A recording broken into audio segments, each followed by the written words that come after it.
It's a sound that you will not hear at the Hamilton train station this morning. A train link is about to bring Hamiltonians right to Auckland's doorstep, hopefully. The plan is to launch the service in March next year, and the front runner for the name is the Tron Express. You may have your views, and you let me know what it should be called. But for all this and more, economist Shamabal Jacob joins me now. Sham, good morning to you. The train, it's about time, isn't it? About bloody time.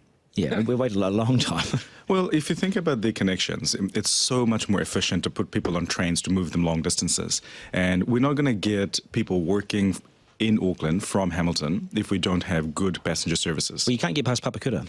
Well, has anybody tried to get past Papakura today, yesterday, the day before? It's impossible. Well, people still do it, but they leave home at 4 a.m. So the quality of life is terrible. And I think the big comparison is how the UK does it in terms of the commuter suburbs, right? They're relatively far away, but you take an hour's train and you're essentially in a different region. It's part of their DNA now. It's what they do. Yeah, and it works relatively well. And in New Zealand, we've been having that anyway. So if you think about Auckland, it's kind of become a big city anyway, right? So what's happening in Hamilton, what's happening in Tauranga, what's happening up in Whangarei, all of these three places are coming together to Auckland. We're coalescing into a much larger place. Well, I envisage a triangle type service actually that heads out to Tauranga and then back into Auckland as well.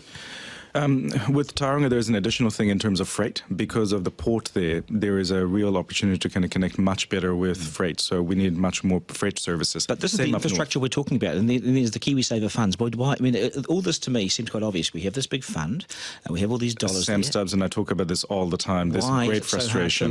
Why is it so hard to link? Why don't you stand for office? You know? Because politicians have to believe in other stuff. Yes, I know. And plus, actually, a lot of people don't get much done there at all. But seriously, that makes sense, doesn't it, when you think about the triangle? Well, it does. And the economic potential in this region is extraordinary. So at the moment, we're wasting so much economic resource in terms of congestion and quality of life, all of those things, right?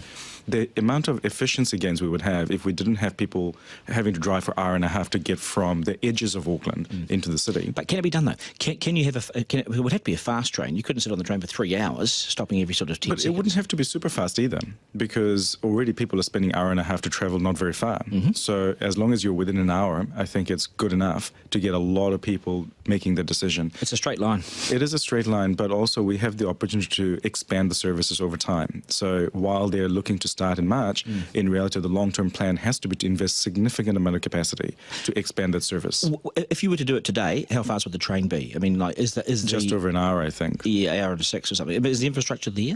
Yeah. So the rail lines are faster there. Trains?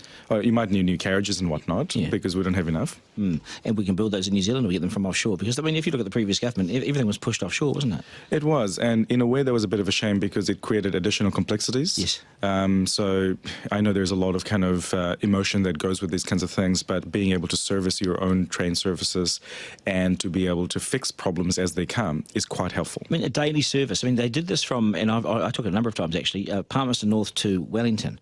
It was a fantastic commuter service. It's really tough to keep it going, though. So yes. Is it still going or not? It is still going, but it's heavily subsidised because it is really hard to make it work. There's just not enough people. But there is here in the Auckland. And that is the difference. So when you think about expanding services like this, it only really works out of a place like Auckland. It has to be a place that has a significant amount of jobs and lots of problems that pushes people out. And the land is the issue in Auckland. There's not enough land to build houses. It's too expensive. So guess where the land's available? Well, not in Hamilton. No. But in the surrounding regions. Yes. So there will be so you have to plan, right? So the congestion will be pushed out. So we export some of our problems to other regions. So you can't just say we're going to have a commuter rail and not have the investment in the additional infrastructure, because you're going to have park and rides. You're going to have to have better roads. Are they up for this, do you think? Well, the councils in Waikato don't have the resources to be able to put in the infrastructure. So that we have to think further ahead to say that actually if we're going to do this, with it must come additional investments. This is the long-term planning that we seem to fail. This is your moment, Prime Minister. This is what you can do. Sham, I appreciate your time on the programme. I'd like to call it the Locomotive, as in loco meaning crazy, because who in their right mind would want to move to Hamilton? Noticing that it has the power unit at the back of the train where people can drive from looking out the back. They can operate the diesel engine when it's on the other end of the train. Is that correct? So that was the configuration when they were operating in Auckland, in the Auckland Metro. And we will be able to use that within the yard environment.